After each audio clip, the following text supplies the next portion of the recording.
Hey guys, মই পৰাকৰ আৰু লৈ আহিছো আজি ATM ফ্ৰডৰ ক্ষেত্ৰত মোৰ দ্বিতীয়টি ভিডিঅ'। ইয়াৰ আগৰ ভিডিঅ'টোত মই কিউআৰ স্কেন দিছিলে তাৰ স্কেমৰ ওপৰত কৈছিলো কিদৰে কিউআৰ কোডৰ সহায়ত আপোনাক বুৰ্বক বনাই আপোনাৰ পইচা লুটি নিব পাৰে আৰু আজি এই ক্ষেত্ৰত মই দ্বিতীয়টি ভিডিঅ' বনাবলৈ আগবাঢ়িছো। এই ভিডিঅ'ত মই আপোনালোকক দুটা কথা ক'ম যে এনেকুৱা এটা প্ৰসেস আছে য'ত আপোনাৰ কেৱল এটিএম কাৰ্ডৰ নম্বৰটোহে প্ৰয়োজন হ'ব, আনকি CVV আৰু এক্সপায়াৰী ডেটৰো প্ৰয়োজন নহয় আপোনাৰ পইচা উলিয়াই লৈ যাবলৈ। আৰু দ্বিতীয়টো কথা ক'ম, আপোনালোকে এটা পেমেন্ট গেটৱে কেনেকৈ ৰিয়েল হয় নে নহয়, কাৰণ এই ক্ষেত্ৰত বহুত ফ্ৰড হৈ আছে আৰু এই ক্ষেত্ৰত আপোনালোকে ধৰা পেলাব পাৰিব।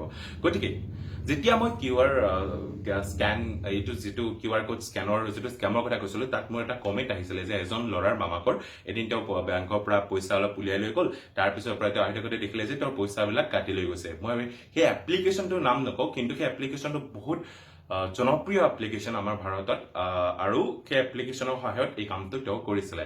চ' কি হ'ল, যেতিয়া মই এপ্লিকেশ্যনটো ভালকৈ চালো আৰু বিভিন্ন তাত ইউটিউবৰ ভিডিঅ' চালো, ইউটিউবৰ ভিডিঅ'বিলাকৰ পিছত এটা মই ভিডিঅ' পালো য'ত এখন কাৰ্ড, এই কাৰ্ডখনৰ নাম হৈছে, আপোনালোকৰ যদি এই কাৰ্ডখন আছে সাৱধান থাকিব, মই কেপশ্যনত লিখি দিম MESTRO মেষ্ট্ৰো, MESTRO এই মেষ্ট্ৰো কাৰ্ডৰ সহায়ত যদি মই সেই এপ্লিকেশ্যনটোত যাওঁ তেতিয়াহ'লে তাত যদি মই এড মানি কৰোঁ তেতিয়াহ'লে সেই তাত যিটো কেৱল কাৰ্ডৰ নম্বৰটোহে প্ৰয়োজন হ'ব।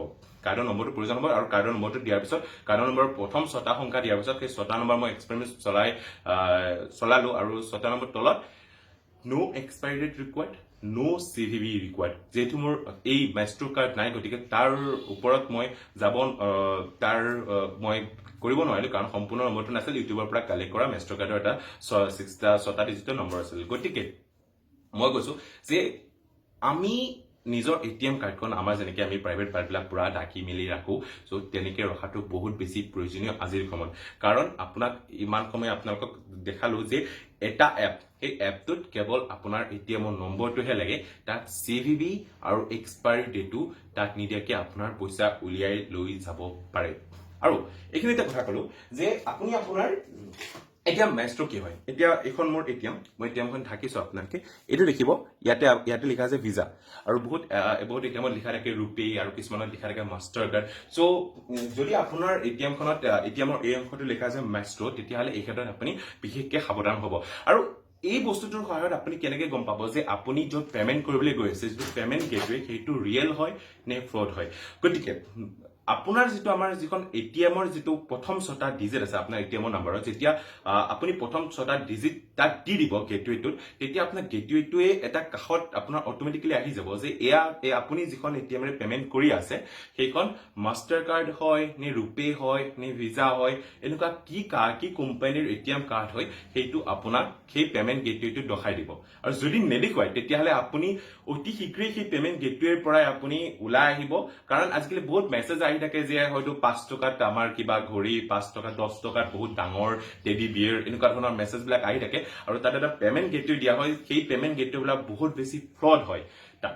আৰু এই পেমেন্ট গেটৱেবিলাকৰ পৰা আপুনি বাছি থাকিব। এটা পেমেন্ট গেটৱে, মই পুনৰ কৈছো, পেমেন্ট গেটৱে এটা কেনেকৈ অথেন্টিক হয় নে নাই চাব পাৰি। চ' আপুনি যেতিয়া তাৰ প্ৰথম এটিএমৰ নাম্বাৰ 6টা দিব, তেতিয়াহ'লে সেই পেমেন্ট গেটৱেটো আপোনাক জনাব যে আপোনাৰ কাৰ্ডটো কি কোম্পানীৰ হয়। কিন্তু তথাপিতো মই আপোনাক এটাই অনুৰোধ জনাম যে বিশ্বাসযোগ্য নোহোৱা ৱেবছাইটত কেতিয়াও বজাৰ নকৰিব। সদায় বিশ্বাস থকা এটা ৱেবছাইট তাতহে আপোনালোকে যাওক। আমি যে বিভিন্ন ধৰণৰ ৱেবছাইটত আমাৰ যে পাৰ্চনেল ডিটেইলছবিলাক দি আছো, এইদৰেই তেওঁলোকে আমাৰ বিভিন্ন নম্বৰ, বেংক একাউণ্ট ডিটেইলছ, আমাৰ এটিএম ডিটেইলছ তেওঁলোকে পাই আছে আৰু এইদৰে আমাৰ লগত তেওঁলোকে ফ্ৰড কৰি আছে। গতিকে মই আকৌ কৈছো, আমাৰ যেনেকৈ আমি প্ৰাইভেট কাৰ্ডবিলাক বহুত বেছি ভালকৈ ঢাকি মেলি ৰাখো, আমাৰ এটিএম কাৰ্ডখনকো আপোনালোকে সেই একেই বুলি বিবেচনা কৰক, কাৰণ তাত আমাৰ কষ্টৰ উপাৰ্জনৰ পইচা থাকে আৰু তাক সুৰক্ষিত কৰি ৰাখক। পৰাকৈ আজি বিদায় লৈছো। পুনৰ আহিম, এইটোৱে কেৱল ফ্ৰড হৈ থকা নাই, ইয়াৰ ওপৰত আৰু বহুত বেছি ফ্ৰড হৈ আছে। মই আপোনালোকক এই গোটেইবিলাক ষ্টাডি কৰি আপোনালোকক জনাবলৈ চেষ্টা কৰিম। আজিলৈ বিদায়, থেংক ইউ।